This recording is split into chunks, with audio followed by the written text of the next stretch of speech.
I think that we need to get started. We have a full program. We may have some other folks finding their way to Smith Bonanno Hall today, and will join us as they can. So we may have some ins and outs and other folks joining us along the way, but I would like to get started. Hello, welcome. Thank you so much for being here. Thank you so much for joining us today. It's a really great pleasure to have everyone here together today and to join us to celebrate this anniversary, this 50th anniversary of the Urban Studies program. It's interesting to try to plan an event and to imagine what it would be, and then to have it really come to fruition and to see everybody's face there. Many of you whom I know, and many of you who I do not know. So it's very exciting to have this all sort of coalesce and to see everybody. And I hope I get a chance to meet everybody. I thought I'd be standing at that table outside and meet everybody as they came in, but that was not to be. So I'm going to make sure that I put a name to a face for everybody if I can by the end of the day. Even if I missed you, you've probably already figured out I'm Sandy Zipp. I'm the current director of the program. So I'm going to keep this a little bit short as we have so much to get to. But I wanted to say a few words of welcome and thanks before we jump into memories of the program and thoughts about cities past and present. As we thought about planning this event, one of the exciting things, for me at least, was the chance to hear from several generations of urbanists with rich experience in the city life of the past half century. Now, the Urban Studies program at Brown was founded, like many other similar programs, in the late 1960s and early 70s, at a moment when cities were seen as a source of special concern. This was the era of the so-called urban crisis in the United States, in which cities were the scene of all those so-called urban problems, right? Deindustrialization, poverty, segregation, racial strife, suburbanization. And we still live with the long tail of all those issues. And many of you have been dealing and thinking about those in your careers. But for the last few decades, I think those older concerns were filtered through a different story, one of so-called urban resurgence. And this threw up new kinds of problems: gentrification, displacement, racialized policing, sprawl, many of which were themselves reformulations of old problems. But they were all understood through the lens of the idea that cities were not themselves a source of those problems, but a source of inspiration and hope for ways to find solutions to those issues. So it's sort of a hopeful time, and the effects of that way of thinking still linger for many of us, I'm sure, as well. But today we find ourselves at the beginning, it would seem, of yet another time, when big cities have, in many cases, priced themselves out of a certain kind of success, and climate change and global pandemic have thrown all the previous sureties of our lives up in the air. We're having to once again rethink the history and the present of urbanism for a new time. And I'm sure that all of you will have much to contribute to that rethinking, both here today as we talk about it, and going forward, thanks in part to your time here in the Urban Studies program at Brown. So a few thanks before we really get started. A lot of people helped to make this happen and to really pull off this event.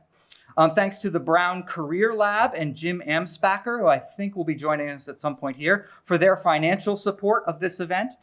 And it's also being supported, like so much else in the life of the program, by the Harriet David Goldberg 56 Endowment.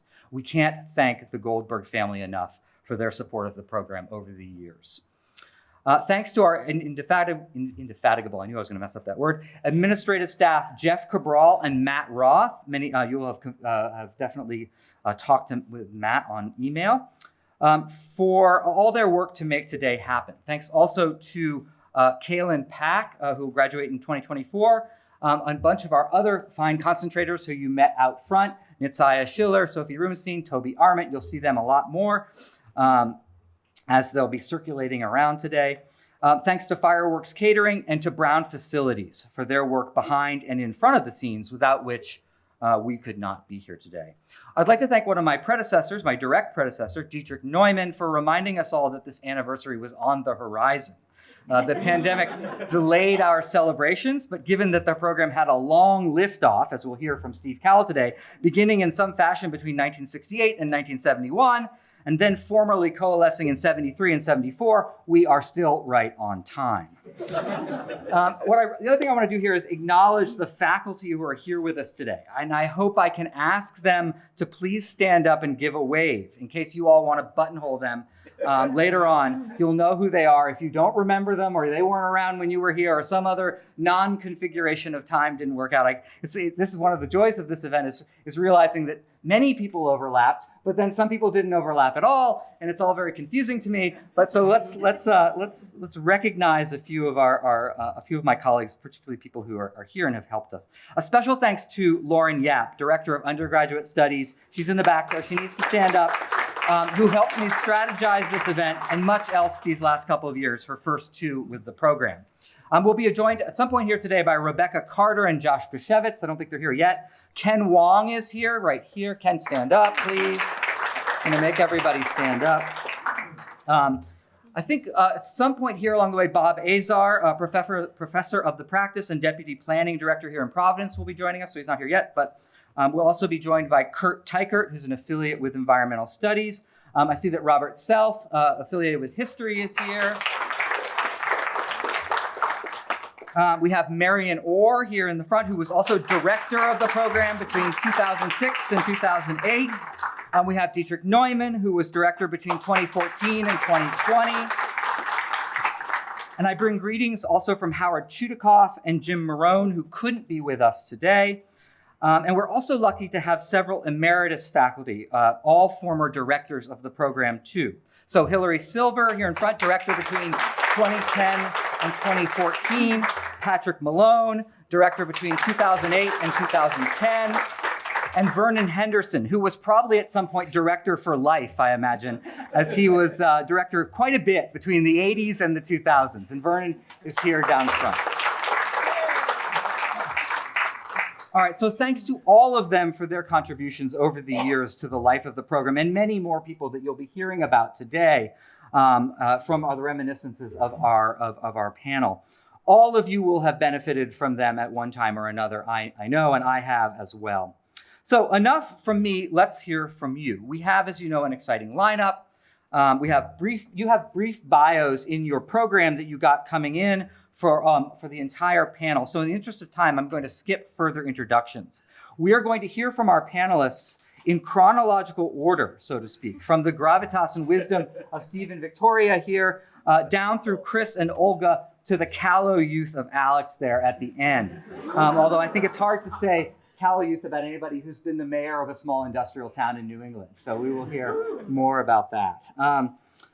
So they're each going to speak a little bit, starting with Steve and then Victoria and then on down the line. And then we're just going to throw it up to questions and discussion. A few of our seniors will be circulating with the microphone, and we would love it if you could ask your question into the microphone, because then it'll be recorded and can be put on the website, and everybody who wasn't able to make it will be able to see it online. Right? So at 3:30, we'll take a quick break. You can find a drink at that point, I believe. And then we'll reconvene at 3:45 to hear from Peter Gill-Case. So without further ado, let's welcome Steve Cowell, 72, to the speaker's desk, I guess. Thank you. Okay, can you hear me? Yes. Okay, usually I talk pretty loud, but I promised that I would keep it under 2 hours. Okay, no, I'm going to push this little button. Okay, 8 minutes. So just want to start. This is very warm to my heart in terms of, memories and thoughts and feelings about this issue, which is so critical and is the centerpiece of so much around the issues of racial and economic injustice in this country that has been passionate to me for my whole life. So I created this document at his request about 10 years ago. But at any rate, so I've narrowed it down. But at any rate, this memo, and I'm going to read it. This memo is my attempt to reaccounting the activities in the Brown campus from 69 to 72 when the program was created. I did some significant role in helping it, but it's been a group effort. I came to Brown in 68 with a deep concern for the country's political, economic, and racial divides. Right? Chuck Loster, class of 68, 69, my brother-in-law to be was a senior and started a student organization called Brown Urban Coalition to facilitate students working on projects in the Providence community. They purchased a van with some help. And of course, I was the first member and spent a lot of time driving that van around. I came to Brown, so in the spring of my freshman year, I started doing community organizing. As part of the Brown Urban Coalition, I connected to the Black community and the leader, Buddy George, who started the group called Fact Finding Committee, FFC, to highlight and bring to the political and public awareness the issues and causes that led to the riots in the Black community in the summer of '68. I moved into public housing project in South Providence in the summer of '69 with the support of Buddy and the Fact Finding Commission and an agreement to help organize the community. It was really one of the most amazing experiences in my life, and I kept every day notes about what I was experiencing as a member of the Black community. I was determined this would be the start of an effort throughout my work at Brown to bring education, social justice, and equality into common purpose. I returned to campus in the fall with the idea of actively participating in helping to enact the new curriculum. Who here has heard of the new curriculum? Woo! And using the Brown Urban Coalition to bring other students into better and closer connection with the community that surrounded us. I met with Mel Feldman. The folks remember Mel Feldman? I met Mel Feldman in the summer of '69 in South Providence. He was an advisor to a group called Citizens Urban Renewal Enterprises, CURE, that he had just started. And I created an independent study to document my experience renovating housing in poor communities through his effort. President Donald Hornig established a student faculty administration committee to address issues between Brown and our surrounding community. It was called the Community Relations Committee, and he asked me to be the student representative on that committee. I decided in my sophomore year that I would like to use the new curriculum structure that was evolving to create my own major in urban studies. I had taken a course from Professor Ben Chinitz, who had been in the Johnson administration and was connected to two sociology professors. One was Professor Jim Veneco, and who was interested in urban sociology. I asked them if they would co-sponsor my urban studies major. They both readily agreed, and towards the end of my sophomore year, I approached them on the idea of reaching out to other students and faculty to see if we could evolve from independent major for one student to group independent major.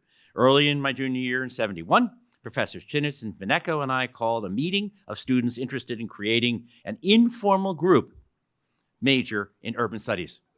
The meeting attracted 70 students, many of whom were involved in Brown Urban Coalition activities, and there was newly hired history teacher Howard Chudikoff, who was starting a course in urban history, which I signed up for and quickly got interested. Professors Chinitz and Veneco were active in reaching out to other faculty who might be interested in supporting the idea of a student-faculty created interdisciplinary major in urban studies. I was keeping my colleague in the community, Mel Feldman, informed of my efforts, and he reached out to Chinitz and Veneco about his potentially being involved. He signed up to be an adjunct professor to teach a course in urban community and its organization structure to address housing and poverty. That began a long relationship between Mel Feldman and the Urban Studies program. This effort got momentum, and around 7 to 8 other students in my class signed up to participate in the independent urban studies major. We all agreed to write a senior thesis on an urban theme or issue and create a GISP to write and present the thesis to each other and participating faculty. Ben Chinitz had good ties at foundations throughout his work in government, in the LBJ administration, in economic development administration, and went out and got a grant to support the efforts and eventually expand it in a way to create a permanent infrastructure. Our first senior thesis Final presentation was held at a hotel in Newport with the participation of 6 to 7 students and at least 3 faculty, including Chinitz, Veneko, and Chudikov. The Brown Urban Studies program really pulled together with resources, enthusiasm from both students and faculty. It was the first department created by voluntary joint student-faculty collaboration coming from the new curriculum. I left Brown in 1972. It's called I Graduated. Woohoo! I lost track of the program until I was showing a daughter of a friend the campus who was interested in possibly considering Brown University. I realized that there was an actual building housing the Urban Studies program. I was shocked and pleased to see it still strong after almost 35 years. Now 52.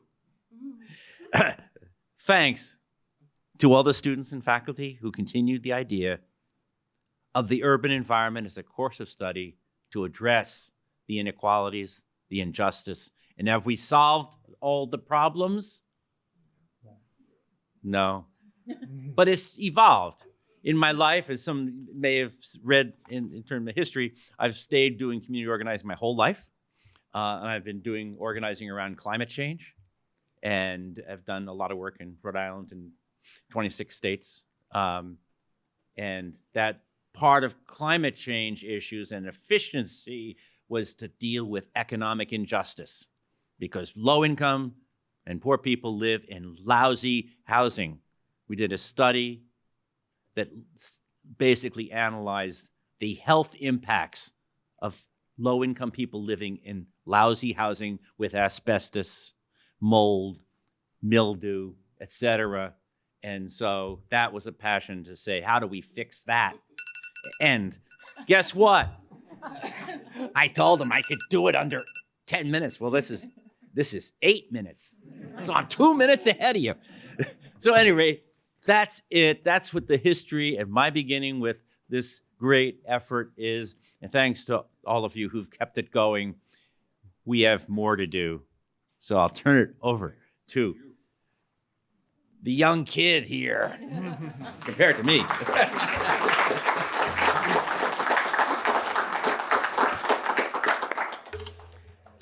Thank you and good afternoon. It's quite an honor to join you today and to participate in the 50th anniversary celebration. I come as a graduate of the class of '79, where I was an urban studies and studio art major. I knew early on that urban studies was the major that I wanted to pursue, even before I arrived at Brown. I grew up in the city of Philadelphia during the 60s. I observed the changes taking place in various parts of the city, and I was asking my parents lots of questions. At that time, urban renewal was underway with row houses being demolished block after block. White residents were leaving the city for the surrounding suburbs. The construction of Interstate 95, or I-95, created a barrier between Center City and the Delaware River waterfront. Transit and commuter rail lines were not connected and did not seem to be coordinated. And new suburban malls were opening everywhere, draining energy from the commercial core of Center City and vibrant neighborhood corridors. So, at the age of 9, I had the opportunity to visit the Philadelphia City Planning Commission and was permitted to shadow the planners for the afternoon. There were no women planners. In fact, there was no one there who looked like me. Work focused on Center City, and nothing seemed to be happening in the outlying neighborhoods. My visit to the Philadelphia City Planning Commission that afternoon was amazing. My visit was also a life-changing experience. I truly had a love for cities. I had a love for my city. So while I may not have fully understood all that was happening that afternoon, it was apparent that urban studies and urban planning were to be my destiny. That interest stayed with me throughout middle and upper school. Once on campus here at Brown in 1975, My choice of urban studies as my major was no surprise. My classes within the department nurtured my interests. It's been some time, I know. However, classes that stand out in my mind are urban history and statistics. Data's important. My classes within the, overall, the program kept me engaged to finish Brown with my degree before heading off to graduate school. While my graduate studies began at Harvard, I completed my studies at Columbia University in New York City. While there, my master's thesis examined the impact of casino gaming on Atlantic City. Had to make it fun. Casino gaming was still very new here on the East Coast at that time, and it was a very hot topic. By the time I graduated in the early 80s, New York City was bustling and alive with business. However, there were many areas in need of planning. So I welcomed the opportunity to stay in New York City and to work for the Department of City Planning, starting out as a planner in the Transportation Division, and then moving on to the Manhattan office. I learned about the Uniform Land Use Review Procedure, also known as ULURP. And I took my first development project before the Planning Commission and Community Board 7, and I survived. I also realized how little I knew about the politics of planning. However, in the end, I was successful. So today, the project stands within the Lincoln Square Special District, a 47-story residential tower with a mid-block drive-through, ground floor commercial, and below-grade garage. After city planning, I worked for the Manhattan Borough President, who at the time was David N. Dinkins, and I developed a better understanding of New York City politics. Firsthand. Several years later, I embarked on a decade of work with the Metropolitan Transportation Authority, where my work focused on strategic planning and the implementation of transportation policy. At that time, the Clean Air Act had just come out, and also the Americans with Disabilities Act had just been introduced. Throughout my career, I've learned the importance of ongoing communication through outreach and engagement, and listening to your constituents. It has been essential to be accessible, transparent, and inclusive in order to build relationships and to also build trust. You cannot plan in a vacuum. It has been important to understand the history of an area, the politics behind decision-making, and the stakeholders.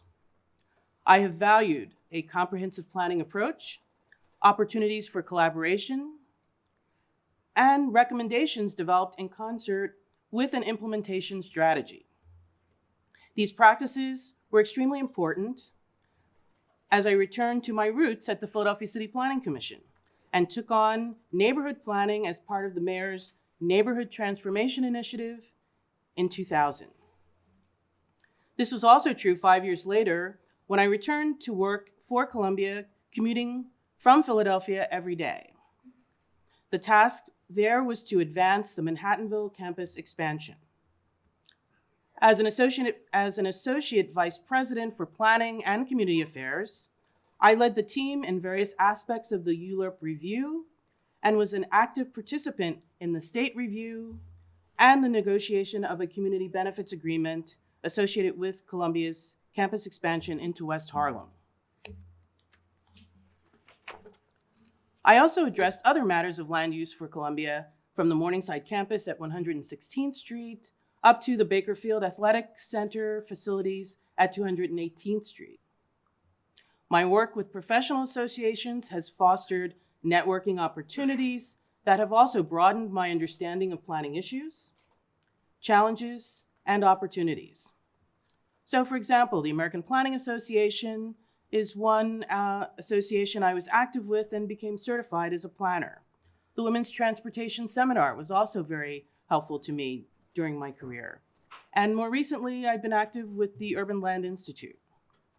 Looking ahead, issues such as zoning reform, affordable housing, Equity, climate, transit-oriented development, and sustainability will be important to factor in if communities are to be resilient.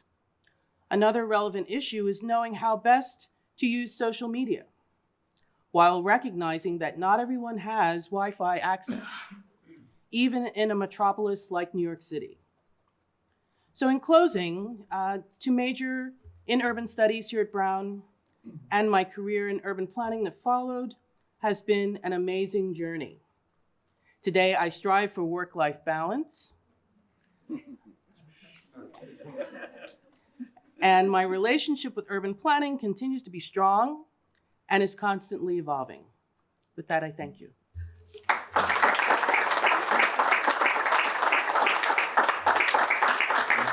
I guess it's me. Good afternoon. My name is Chris Cirillo. I'm a member of the class of 1995, and it's a real pleasure to be here. I think unlike Victoria, I didn't know that urban studies was a thing when I came to Brown. I just remember when I visited the campus, I just fell in love with Brown, with Providence, and I knew that this was where I wanted to study. And then in my first semester of my first year, I took Introduction to the City, which at the time was taught by Professor Louise Jezierski, and I was hooked. And I remember at the time there was a great little independent bookstore down on Wickenden Street, and the professors who didn't want us to all go spend our money at the corporate Brown bookstore would get their course books purchased down at Dorwar. And so I was like, where am I going to go? I don't even know where I'm going. I don't know campus. But I just remember getting out and getting to know the city, and it's such an amazing city to do that in. Growing up outside of the city of Rochester in New York, very similar in many ways, a city that had faced a lot of challenges, deindustrialization, loss of population, just so many issues. And so being here in Providence was really, it felt like in some ways being home, but also a great opportunity to just kind of be immersed in what was happening. And it was really in the early 90s, a very transitional period for Providence. It's amazing to walk around downtown now. It's amazing to walk around what used to be, when I was here, 195 in its old location. And all those wonderful river walks were in construction the entire time that I was here. So it was constantly, you didn't know which bridge you could cross, and downtown was a huge mess. But to come back now and see what has happened in Providence is really amazing. But that first course really got me hooked. Professor Jezierski wanted us to go out and walk around. Our assignments were papers based on walking around and getting to know neighborhoods in the city. And my dorm roommate, my freshman year, was someone who actually grew up here in Providence, just a few blocks from the campus, but he wanted to live on campus, so we were roommates. And I would tell him where I was going, and he's like, "You're going where? And you're gonna walk around Smith Hill? You're walking around South Park?" I'm like, "Yeah, this is my assignment. I'm walking around. I'm getting to know the city. This is what we do apparently in urban studies." So it was just amazing having that introduction. And then, the opportunity, Professor Jezierski served as my advisor throughout my time in the program, but I also took a couple of classes with Professor Silver and Professor Malone, and just the interdisciplinarity of urban studies at Brown is so special. To look at cities, to look at urban issues from so many different vantage points, and to learn from faculty and fellow classmates who come to this program from so many different backgrounds and with so many different interests, I think has really helped to shape how I have wanted to kind of take this forward into my career and the work that I have been able to do. And I think, especially the opportunities to get involved with actual organizations doing work in the city. In both of the courses that I took with Professor Malone, we had projects that actually had clients. I wrote a paper on the history of the development of the East Bay Bike Path in one class. I actually got to lead the development and writing of a National Register nomination for the Atlantic Delane Mill Complex in Oneyville in another class for another community client. And just that opportunity as a student, as an undergraduate, to get out and have an impact in Providence was really transformational. And ultimately, I guess the other thing that I think really shaped my experience here in my final year was I was able to apply for and do my work study, which is part of my financial aid, off campus. And I got to work at a nonprofit organization called Rhode Island Project AIDS. So this is the early 1990s, the height of the AIDS crisis. And as a queer man, who came out my first year here, having the opportunity to get involved with and work at an organization that was on the ground was really so important. And I came back 10 years ago. Hillary asked me to come back as the commencement speaker 10 years ago. And at the time, I had just started working at the nonprofit that I run. I've now been there for almost 11 years. And I didn't realize until I was coming back and thinking about what I was going to say at that event, how full circle it was. I had been working at this nonprofit that was trying to provide needed services in a community during a really challenging time, and realized that I had ended up a couple decades later in a job doing exactly the same thing, and how all of those different threads of what I had learned here in my classes, being involved in the community, that work study job, and then writing my thesis about the role of nonprofits in the provision of services around HIV and AIDS at that time in Providence, really laid this groundwork that, I worked in city government in New York City. I worked for a private developer for a period of time developing affordable housing. But to kind of come to this point in my career where I am now, leading a community development corporation that builds and preserves affordable housing, all of that, all of the pieces of it, the urban studies program, the faculty, the classmates, Brown and all of its resources and experiences, and the encouragement to try new things, the encouragement and, acceptance that you will fail at some of those things that you try, but that's okay, are lessons that I've kept with me throughout. And so I think they really inform the work that we're doing now. I'm blessed to be able to run this nonprofit organization, to be providing affordable housing, developing affordable housing.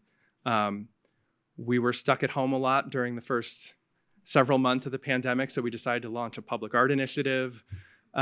Just like, we have a lot of blank walls. We should do some murals. There's a lot of murals in East Harlem. Art walls shouldn't be blank. So I have an amazing team, and they're like, okay, we'll get on that. And now, like 2 years later, we have half a dozen murals and 3 more going up. And I guess the other thing, kind of full circle with my coming of age here and my coming out here at Brown, I think one of the projects that I feel most passionate about is we're building a shared supportive housing project for LGBTQ youth in East Harlem, working with another nonprofit that is the largest provider of services to that community in the nation, and to take all of the skills and experiences that I had here and have taken with me, and all the things that I've kind of learned along the way, to be able to make that project come to life. We actually got our community board approval last week. It's very exciting. Yeah, it's for anybody. The people who worked at city planning, like when you get through ULURP and the community board unanimously approves it, it's okay. Now we just have to finance the thing, but hopefully be going into construction next year. But anyway, I don't know where I am on my time. I don't even know if I actually started my timer, but I'll end it there. I'm happy to be here. It's great that so many people are here from throughout the history of this program. I'm so glad to you and all of the folks who created it, because it was, really my home here. And, I still feel a connection just walking around Providence since yesterday. It's amazing being back. So anyway, thank you.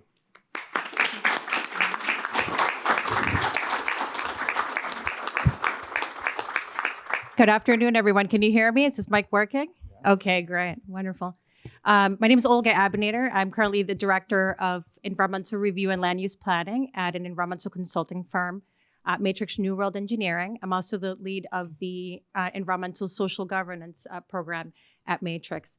And previously, before that, I worked at the New York City Department of City Planning for 13 years. So I do appreciate what my colleagues here have said about getting through the formal City Planning Commission approvals process. And I commend you for getting through all of that.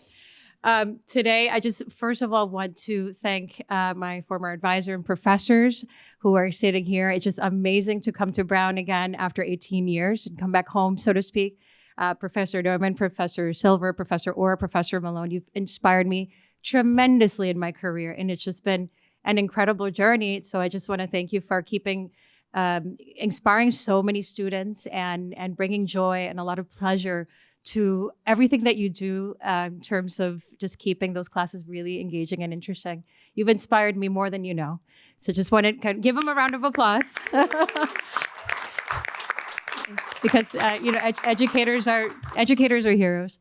So my passion for urban studies and urban planning really began as a young person in the Dominican Republic, where I was born. When I was 7 years old, my family decided to make the journey from the Dominican Republic to the United States in pursuit of the American dream, in pursuit of a new life and new educational opportunities for myself, my younger sister, and my younger brother. So at 7 years old, I discovered what it is to leave home, what it is to lose home, and what it is to find a new community and new experiences in a country that's very foreign, at least it was for me at the time. And for me, just having that opportunity of loss, but also hope for something very exciting was a very interesting dynamic as I was growing up. And what Brown offered me and why I was really excited about moving to Providence was that, number one, I knew that there was a very strong immigrant community that had really excelled in politics, in the business sector, and in many other areas in Providence. So to me, that was very exciting. And of course, Brown University in general just offered so many opportunities for me to explore all of my different interests, using my background as a tool to just really explore what I was mainly interested in.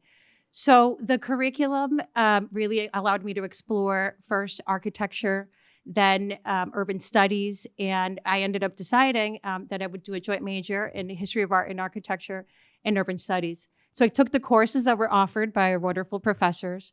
I took advantage of volunteering with public schools here in Providence, and I got involved also in the political realm here.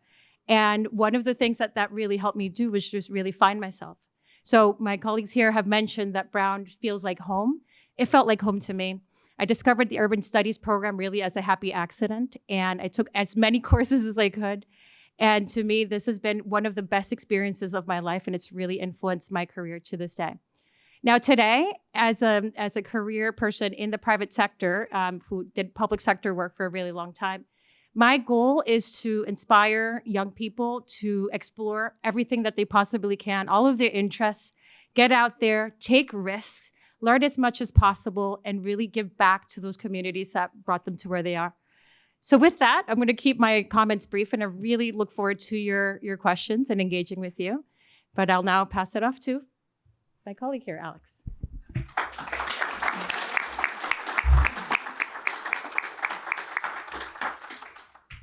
Good afternoon, everyone. It's an honor to be here and thank my fellow panelists and previous professors. I know I see a few in the room that I was lucky enough to be taught by Professor Orr, who was my concentration advisor in urban studies, Professor Silver, and I took a couple of education classes with Professor Wong.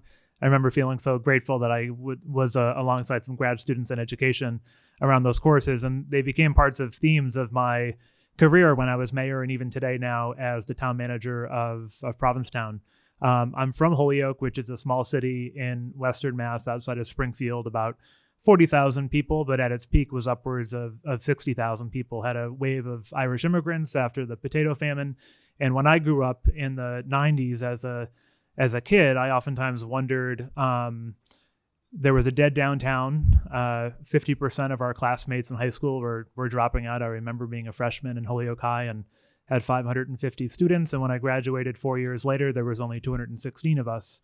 And then, just people making comments. So you're from Holyoke, or you go to the Holyoke Public Schools, high crime. That, like many cities, obviously, the paper mills that fueled the economy there had closed, gone down south at the very time that new communities began to arrive in cities up north. In Holyoke's case, large Puerto Rican population, about 60% of the population today. So I'm growing up in this backdrop of extreme poverty.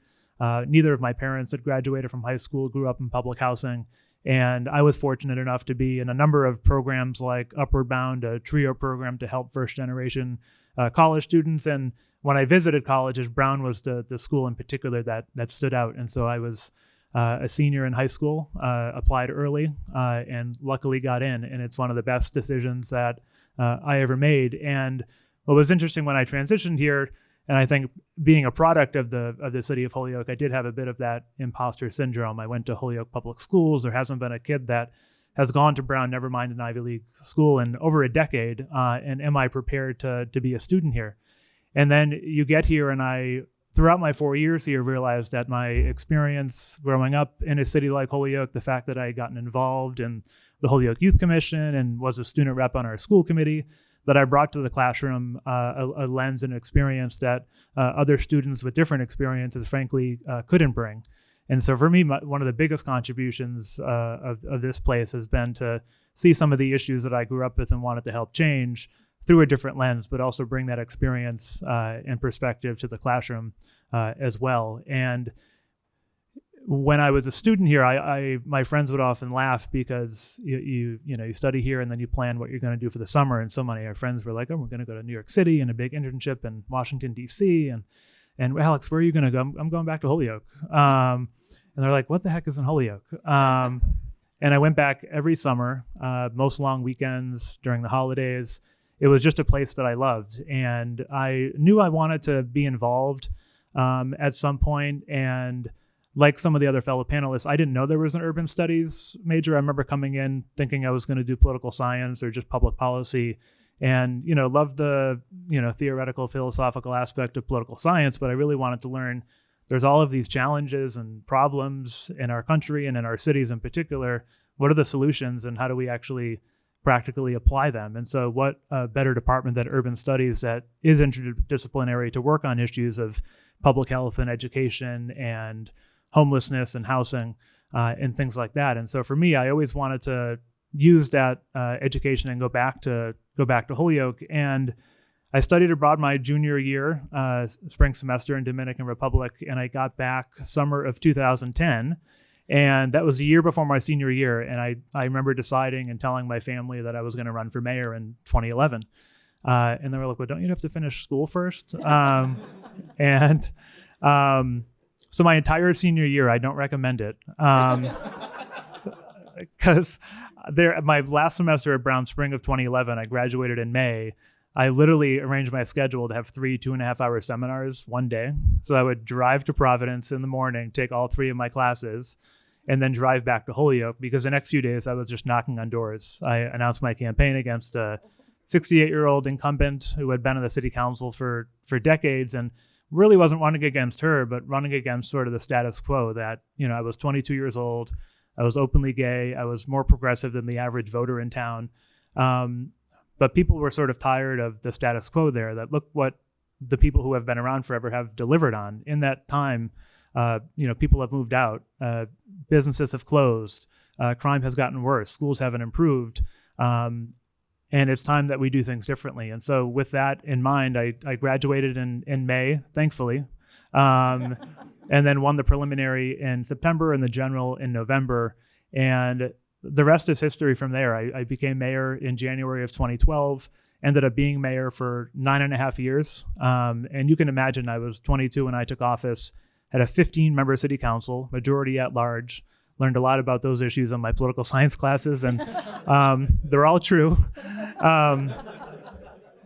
And you just imagine the resentment of many city councilors who had been on the city council for 30, 40 years that I didn't follow the traditional rules of running for school committee or running for city council first. And I remember feeling this sense of purpose that if I'm going to go back to my hometown, and I would say this a lot as mayor to young people, you always think you have to go somewhere else to make a difference. And for me, it was always about how do I get back home to make sure that other young people had the same opportunities that I was able to have, as some people would say, despite being from this community. So that was always very special to me. And just a level of I would say conflict in politics in 9.5 years, it takes a toll. My entire 20s were either running for mayor or being mayor, and I had 3 2-year terms, so I was sort of constantly campaigning, and then finally changed it to a 4-year term in 2017.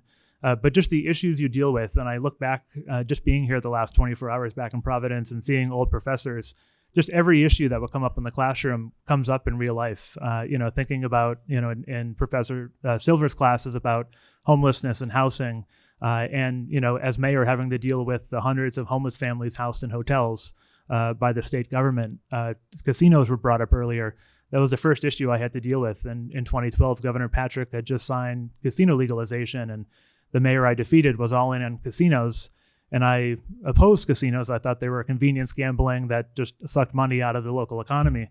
And I campaigned on that. But I remember the week after I got elected, I was getting calls from executives of Hard Rock Casino in Florida that they wanted to meet with me. And I'm like, I'm 22 years old. Who are these these people that want to talk to me?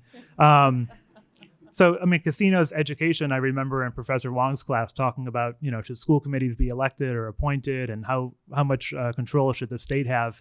And during my 9 years as mayor, one of the toughest decisions that had to be made was a state takeover of our public school system. And as mayor, I had to go up at a community meeting of 800 people telling the state not to take over our schools because they're working. Meanwhile, they were working for kids that looked like me, but not for kids that didn't look like me. And I had to say that I couldn't defend a school system where the majority of our students are falling through the cracks, and we have such incredibly low expectations of our students. And receivership did happen, and I think it'll be seen as the turning point for outcomes for kids in our public schools. So just all of those issues come up in so many different ways, and I'll just wrap it up. I had an incredible experience. I ran for Congress in 2020. One of the best things that ever happened to me was losing that race. And thankfully, I really didn't know what I was going to do after, which was rare for me. And then the opportunity in Provincetown came up. I had been visiting there as a tourist. It was sort of my escape from being mayor, was driving to the end of the earth. And then they were looking for a town manager. And I said, let me throw my name in the ring. And during COVID, never had to put shoes on, did my interview over Zoom, and I've now been town manager there for 2.5 years. And it's a completely different form of government, completely different community, but the same themes of municipal politics and challenges and stakeholders and everything in between. So there's not a day goes by that I don't think about sort of my youth and my education here. And it's so empowering to be here just for the next couple of days to remind myself the impact that this place had on me and that it has on everyone else up here and the people in this room. So just wanted to say thank you to everyone that's made this program possible, and so glad it exists and will continue to exist. Thank you.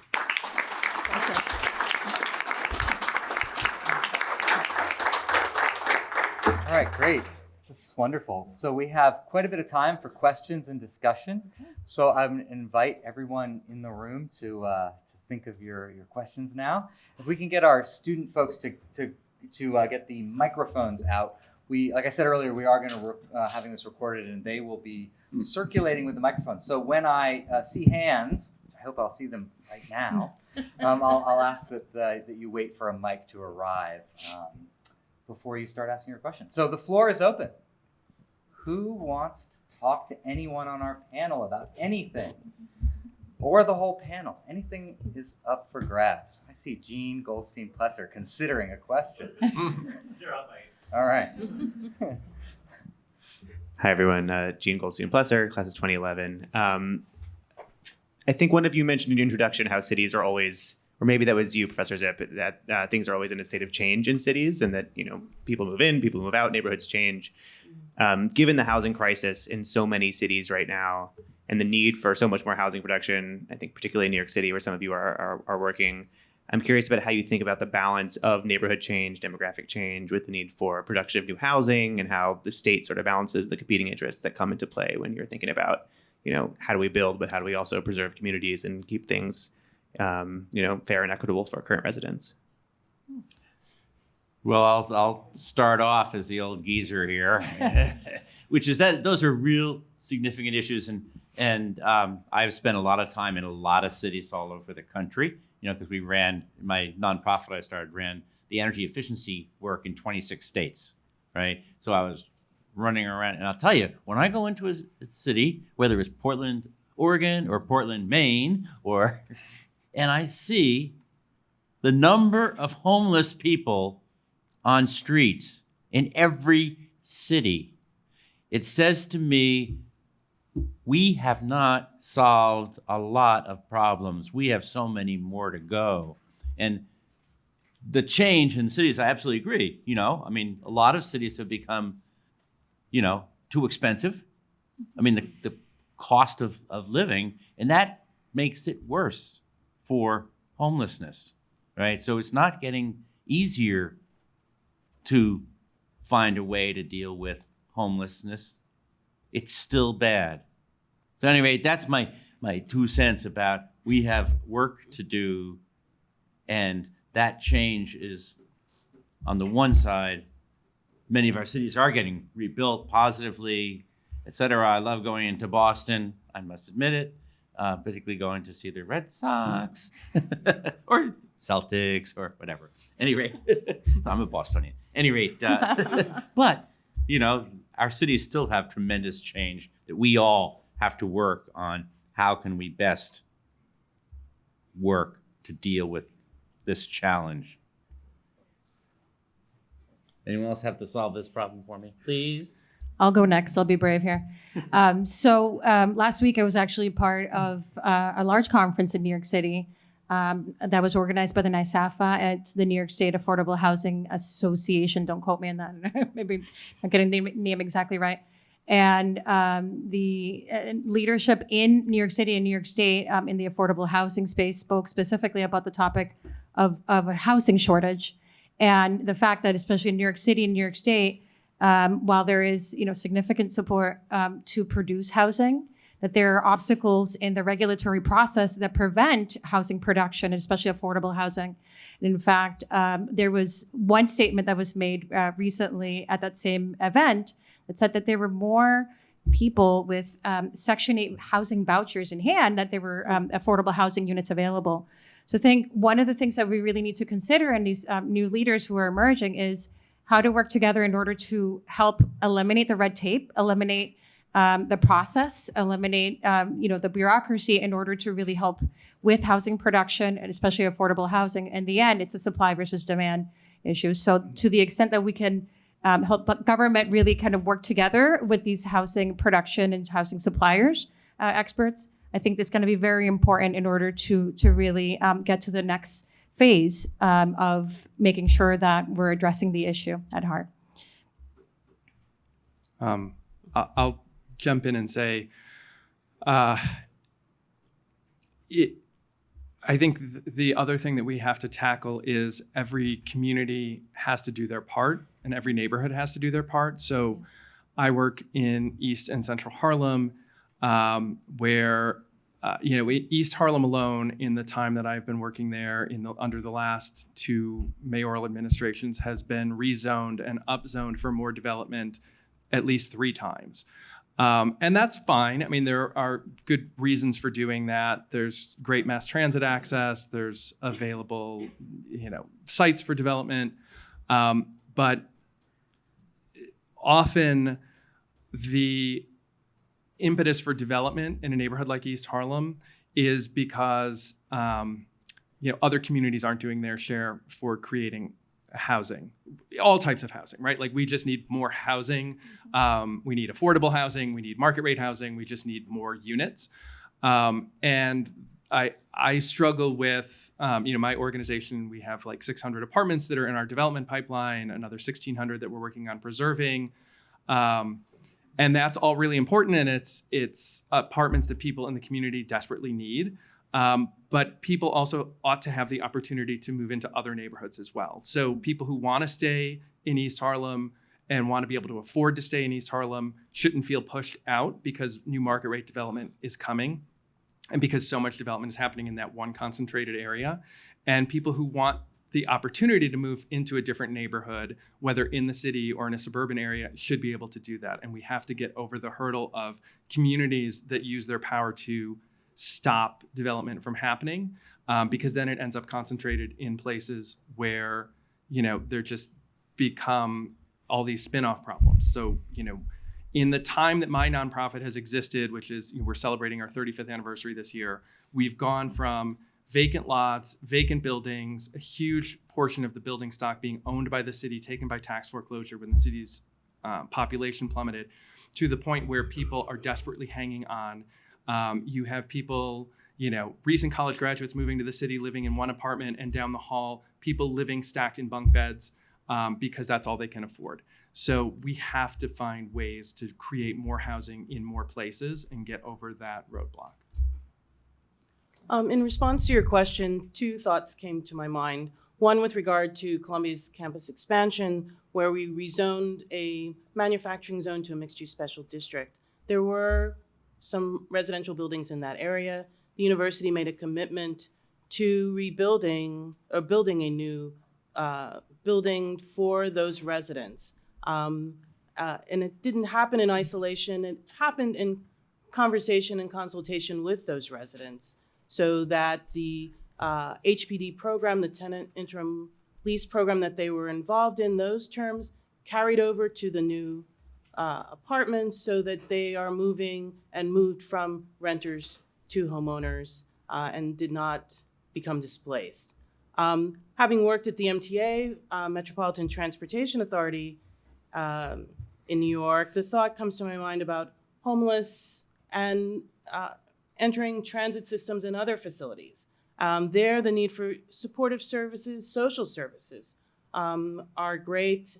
At the time I was at the MTA, the authority committed to having clinicians work through the system to try and identify those in need of services, and to try and hopefully do so in a caring and meaningful way. Our market research showed that customers wanted the transit authority to address homelessness in a sensitive and caring way, which was not traditional. That was considered unusual to use transit dollars for clinical services of this kind, but it was what our customers were saying they wanted, and they made an attempt to do that. Easier said than done when you're covering a massive system that's open 24 hours a day. We're talking about subways, commuter rail, and it involved the need to collaborate with other transit providers, because working to address the problem in your system could possibly push individuals to other systems. So we had to coordinate and collaborate with the Port Authority around the airports and bus terminals and other facilities as well. So I put that out there as another need, supportive services to complement other facilities. Yeah. I would just quickly add, hey, Jean, I would argue that state governments actually need to be more heavy-handed and have more authority in this conversation. In Massachusetts, we have what's called the low-income housing inventory. And you can have a 40B project. Essentially, if your community is less than the 10% legal threshold, you can easily more permit it, and it's more difficult for abutters to hold up the projects in land court. But I think, again, so Holyoke was upwards of 20% in our low-income housing inventory, and many of our suburbs were in the low single digits with almost no ramifications from the state government. State grants and funds would continue flowing to those communities despite their inability to meet those benchmarks. And so you see a further concentration of poverty in communities like Holyoke. And then there's also funding sources. Some of the only state and federal subsidies you get for housing are for affordable housing. And so in a place like Holyoke, where we wanted to desperately expand the socioeconomic diversity of our community and build market rate housing, mind you, the rents were considerably different than affordable housing in places like Springfield or Holyoke. But on one hand, we would get cited by HUD for concentrating poverty in neighborhoods. But on the other hand, the only funding source for housing projects that were awarded by the federal government were for low-income housing projects where 50% of the units needed to be 60% AMI or below. And so I think just the right hand needs to talk to the left hand. And I think one thing that Chris mentioned what was mentioned by a fellow panelist was, South Holyoke Homes was a project we did in Holyoke. There was this, when folks start to move up the economic ladder, perhaps into the middle class, and they want to buy a home, they have to move out of the neighborhood that they've lived in forever. And so it's sort of this just revolving door, 95% rental neighborhood. And so there's very little subsidy for affordable home ownership projects, more so for rental. And so we did a South Holyoke Homes project where it was affordable home ownership in the neighborhood, where only folks in that neighborhood were eligible to buy those homes. And so they could stay in their neighborhood, and then they can start building wealth, which is something that was desperately needed in that community. Anyone else? Yeah, right down here. Let's wait. Can you wait for a microphone to arrive? Kaylin, can you bring a microphone over here? And please introduce yourself like Jean did so nicely. Ned Ward, class of 76, in urban studies and economics, double major. I work for the Bureau of Labor Statistics these days as an economist.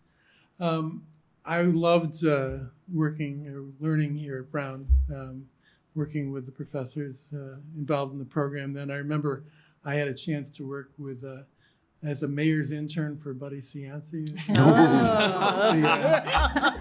The loved and hated Buddy Cianci. And I have a plaque. Oh my goodness. I wondered, how we look today at the latest problems, the issue of migration and migrants, relative to what we can provide from urban studies thinking. Is it new problems, or is it just like a multiplication of old problems? That's a good question, because how many busloads of immigrants are coming to Providence?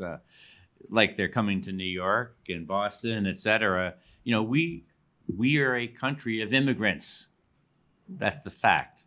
And the challenge has always been, how does the immigration get worked into our system over day one and on? So this is not an issue that we can run away from.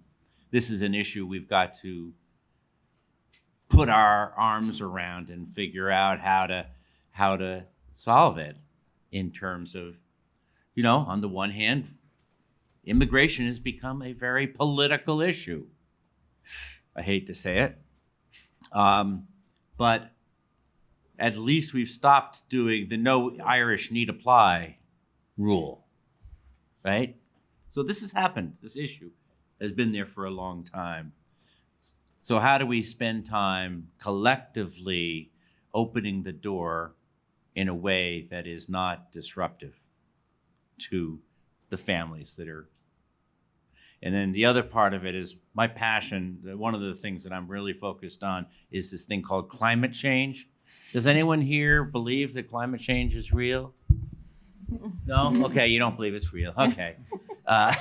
But the fact is that my belief is that the Southern, the movement from around the equator is heavily being impacted by climate change.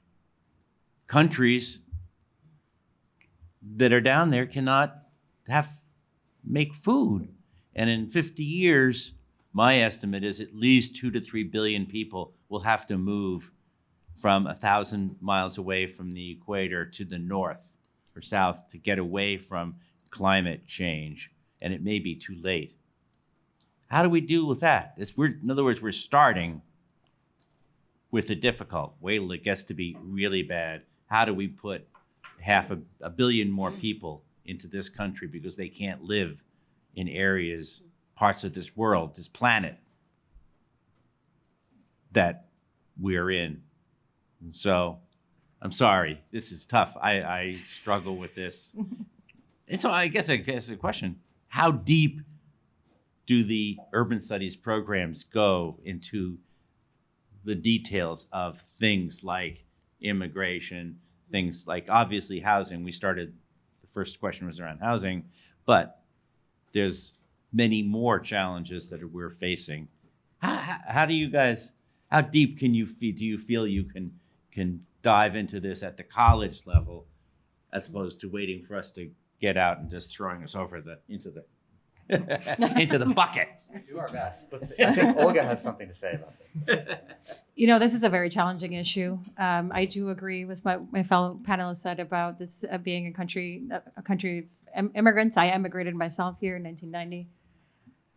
Oh, this is tough, but I think we all have to do our share. We all have to do our part. And I currently reside in Delaware County in the Catskill Mountains of New York. I moved there during the pandemic, which is really quite odd for an urbanist.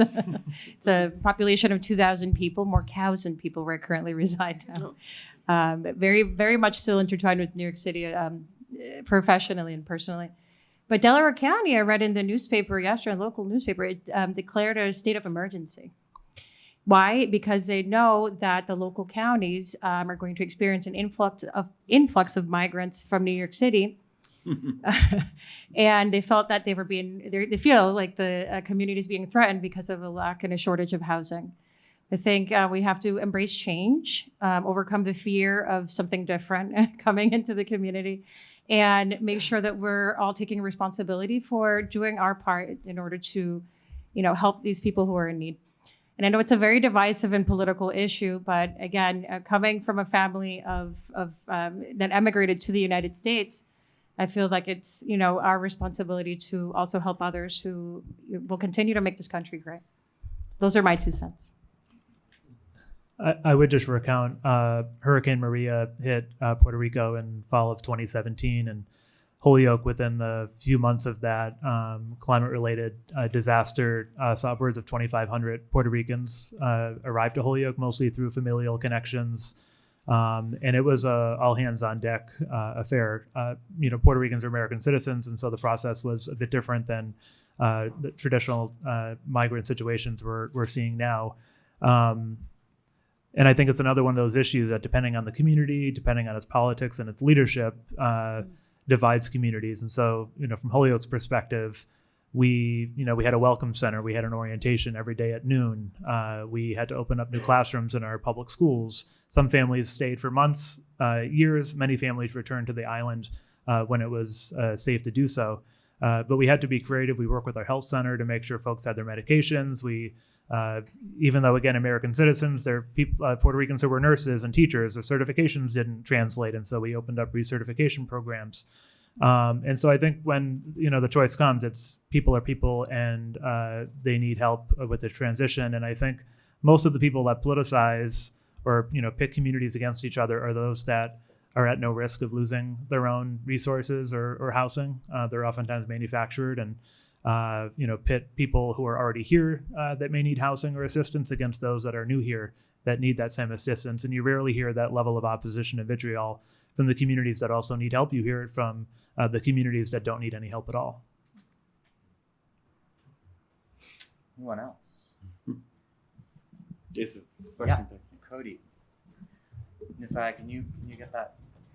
All right, she's going around. All right, it's happening. Kaylin, run. Getting her exercise. Sorry about that. Thanks, everyone. Cody Schulman, class of 2013. Trying to think of how to formulate this question now that I raised my hand.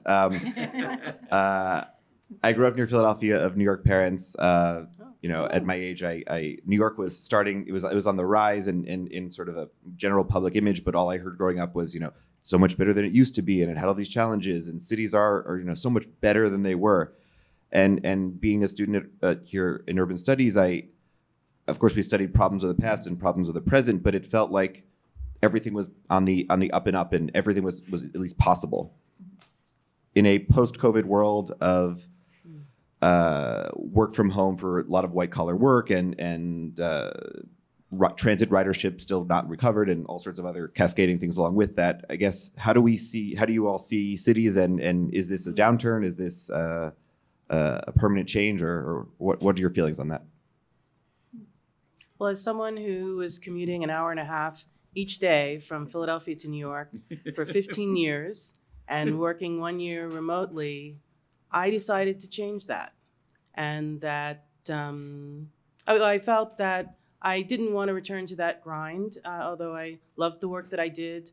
And the hour and a half was just on Amtrak. I was driving to the station, then taking the subway from Penn Station up to Columbia and working through the day. And I went in most days because it was important to be present and to have my voice heard. But I felt COVID gave me a chance to rethink how I might do that. And at this later stage in my life, to also think about work-life balance. And so some of that is changing, I think, and may not change back. Because I think with technology, we have a few more alternatives. And so I think it's been an interesting exploration for me. And I'll add too, as someone who actually moved away from the city during the pandemic and had that experience of working remotely, it really just changed my perspective. It gave me a lot of options to be able to work remotely. Having said that, I do miss New York City quite a bit, as having moved to somewhere so rural. New York City in particular is a place that's resilient. It's bounced back tremendously. I mean, there's still, of course, a lot of issues. But one of the main changes that I'm seeing now in the urban planning, urban studies world is that there's now a push to work with zoning in order to take a lot of the office spaces that are now not as active as they used to be pre-pandemic and create flex spaces and residential spaces out of them. So I think that especially the case of New York City, there's really been a push to embrace change, to embrace the fact that change happens and it's something that we shouldn't be afraid of. And again, working with those regulatory processes in order to think differently about what those office sectors really look like and just modify as you go, I think has been really, really successful as a model. Now we'll see what happens with the zoning resolution and if those office spaces do successfully change it to all residential. But I think there's a lot of creativity right now in converting what happened to be office and now residential. So I'm excited to see how that's going to evolve. What also reflects what happened in the Chelsea area and Soho, which were manufacturing areas that became residential as the need for housing grew and changed. Yeah, absolutely. Chris, do you think your organization could ever get involved in that kind of conversion, right? As a nonprofit housing? No pressure. Right? I mean, but that's what we're going to need is people at all levels looking at conversion for all the issues that we've been mentioning, right? Yeah, I mean, certainly if an opportunity presented itself, the neighborhoods that we serve right now are generally predominantly residential neighborhoods. So there aren't as many conversion opportunities as, say, in Midtown or Lower Manhattan. But yeah, I mean, I think it's a huge issue and people are grappling with it, and it's really complicated because the building stock that people are abandoning is not easily adaptable. I mean, we were kind of talking about this at one of the many conversations that were going on at lunch before we all came here for the event, is that, a lot of the buildings that are no longer being utilized fully for offices are big floor plate, mid-20th century, late 20th century office buildings, and that model of you have hundreds or thousands of employees coming to one central location, working in office spaces that are artificially lit, artificially air conditioned. The buildings that have been converted successfully to residential in New York City in the past are largely older office buildings, smaller floor plates, windows that open, more light and air. So it's a real challenge. Like, what do you do with these big old buildings? And are there really viable solutions to turn them into residential? And is that the best use for them? And if it isn't, then what do we do with them? So, I mean, I think, having lived, I moved to New York City right after I graduated. So I've been there since 1995, although did also like Olga, moved upstate last year, so I still work in the city but live upstate in New York. Also making my own life-work balance transition. It's called this. Yes. Everything is so much easier, right? So I guess I'm part of the problem, part of the solution. I don't We're know. all part. I guess, turning my attention to what's happening upstate, but I think it also presents opportunities. There are challenges in a place like New York City, and in other big global hubs that have always been the places that people are attracted to. But I think this moment also is presenting opportunities, and I see them now that I'm looking at, potential projects in upstate New York and cities that have been going through this much longer and much deeper and much more troubling transition from former industrial centers to whatever they're becoming. I think there's this opportunity now that we all know that we can work in different ways and we don't all have to crowd into New York City every day. And that presents challenges for New York City, but it presents a lot of opportunities for other cities. So I think, I'm optimistic about that. Like I've lived in New York City through 9/11, through Hurricane Sandy, through any number of things in the last 20 something years, and the city has always bounced back, and it's come back differently. Things have changed. Some things have continue to get better. Some things have maybe gotten worse or just are different. But I think taking this opportunity of this inflection point of what the pandemic has shown us, and seeing how to turn that into opportunities for many other cities. And I think to your point about the migrant situation that we're dealing with, the opportunities that presents for repopulating places, like maybe everybody doesn't have to go to New York City. Maybe there are opportunities to repopulate neighborhoods that really, and cities that really need population and are welcoming, would like to see people come and move in and reoccupy vacant homes. And wouldn't that be great if we weren't so focused on just what's happening. So many of us are from New York City up here, but what about all the other cities? So We stacked it this time with the New Yorkers. Yeah. Anyone else? Actually, I'm a New Yorker. I was there for a year and a half. My first year and a half. it doesn't count. I know all about it. Let's let Gabriel know. Just want to extend a little bit on Cody's question because I have the same one, and so New York has sort of a critical mass of money and energy and people, but what happens in a smaller city? I'm thinking of Providence, and I don't know if all of you who are back for a reunion or whatever know, but Brown has kind of seeded sort of development and revitalization in the jewelry district down the hill. And I work for Brown, and I work in the administration building that is one of the anchors of that neighborhood. And we've got restaurants and things opened up prior to the pandemic. And then folks like me are working 3 days at home.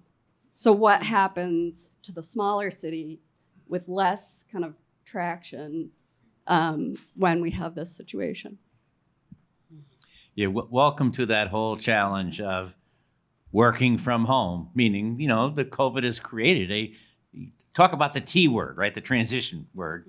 I'm not talking about a different letter here, but the T word in terms of transition from the percentage of people who work from home and the degree it's completely on Zoom, right? Yeah. Number one. Number two, and I'll just raise this transition question of how do we shift our economy from fossil fuels to clean energy? If you do, I know there are probably a couple of people here in the room who do believe that climate change is real, but this is not an easy transition. So think about the transitions around work, transitions around immigration, transitions around shifting our economy. We did shift it from horses. Remember the horses used to carry our transportation, our cars, but we changed it to this thing called automobiles. But now we have to change it to electric. So how do we work through the transitions that are happening in our world? And I think that's no small feat, and that's why we got you all, hopefully, the Brown Urban Studies program can work through. And anyone here is a junior, is going to be a senior next year? Raise your hand. Okay. Please write a thesis on the solution that we can face to these transitions in our cities. No pressure. No pressure, damn it. Does anyone else want to address the question on small cities? I'll- Go for it. I guess I've been struck walking around Providence, and it reminded me of walking around Providence when I was here as a student. And at the time there was, downtown was very desolate. There was not much going on downtown. There weren't really people living in most of downtown. There weren't the stores and the restaurants and the sidewalk life. And the next big thing was what was it called? The Capitol Center, like the area on the other side of the river, because once the river was all going to be redone, and now there's buildings there. The mall was built, all these things, and so it's interesting to now see the jewelry district. But I think, the challenge is, the attention is kind of jumping around, right? Like now downtown is a bit better, but there's still parking lots. There's still that those connections among all the places. There's still lots to fill in, and I think that is really the challenge. And in an environment where there aren't as many people, say, coming to work, whether that's downtown, whether that's a jewelry district, it does present challenges because we all have read our Jane Jacobs, like street life, retail, stores, restaurants. We all want that. It's what makes places vibrant and interesting and safe. But the challenge is when there just aren't enough people there, it's a real problem. So I think it's, what is the mix? What else is going to come to the jewelry district? It seems like so far there has been a mix of things. It's not just Brown facilities, there's residential, there's other things, but it's also, over what time frame? There's still a lot of vacant land there. It's been how many years since the highway was relocated? So I think it's a real challenge in smaller places where the density isn't, but I see it even in New York City. I mean, there are neighborhoods that are still very much struggling 3 years into the pandemic where, a lot of retail has gone away and it's unclear that it's coming back. So it is a bigger challenge probably in a smaller place, but it's also an issue in New York. Well, in addition to the pandemic, you had changes in the way we shop with Amazon, and some of those changes are also complicating the conversation, and so it's not an easy answer, but it's an issue that cities are dealing with, both big and small. Yeah, from a small town's perspective, so Provincetown had 2,800 people year round, and about 60,000 people a day in the summer. So very seasonal, right? Let's go. But They're all in the water. But since COVID alone, the population has gone up by 500, almost 20%, which is a huge jump in a small amount of time for a town that size. So there's a whole nother infrastructure conversation. We have to build out our water sewer infrastructure for 60,000 people, even though only 3,500 people live there year round. But hundreds of people had second homes there. And so they lived in New York City, they lived in Boston, they lived elsewhere, and they came to Provincetown during the pandemic, thought it might only be a couple of months. They've sold now their primary residence and they live full-time in Provincetown. And so from our perspective, one of Provincetown's goals as being a seasonal community was, how do we build more of a year-round economy? And so because of COVID, because of this migration to live in Provincetown year-round, there's now more of a year-round economy than, say, there was 3 or 4 years ago. And so this phenomenon about, impacting some places, but impacting different smaller places and in different ways is certainly manifesting in Provincetown, and also having challenges on the housing supply. So it's affected the ability to work and rent in town. So a lot of homes that were being rented out maybe to seasonal workers are now being lived in year round. And so it's had a lot of impact. And then COVID everywhere, the impact on real estate. Everything has just gotten more and more expensive in Provincetown, and the average worker can't afford to buy a place and oftentimes can't afford to live there. And so it's also led to a number of challenges, even though it's a net positive thing that we have more people there living year round, spending money, not just Memorial Day through Labor Day, but throughout the year. And I would just say in COVID in general, and I think the panelists, obviously an awful public health moment for our country, but I think in a positive way has realigned the way that people think about just life in general and live-work balance, and reminding us of our priorities in general. And I think that's been a net positive on society that I think will hopefully continue. All right, everybody. It is 3. I see one more question. Let's do it. Go ahead. We need to get you a mic.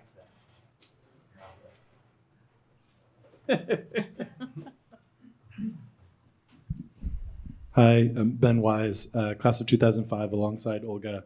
Hello. Hi. And I'm a Young kids are here. I'm a partner at a consulting firm called Delberg Advisors. We serve governments and philanthropies and nonprofits doing strategy consulting.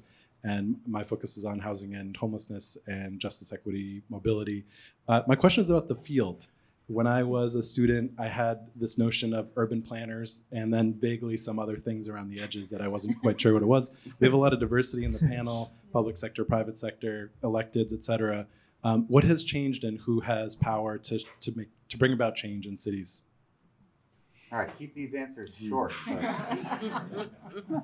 Solve it. Our leaders, whoever they are. All right.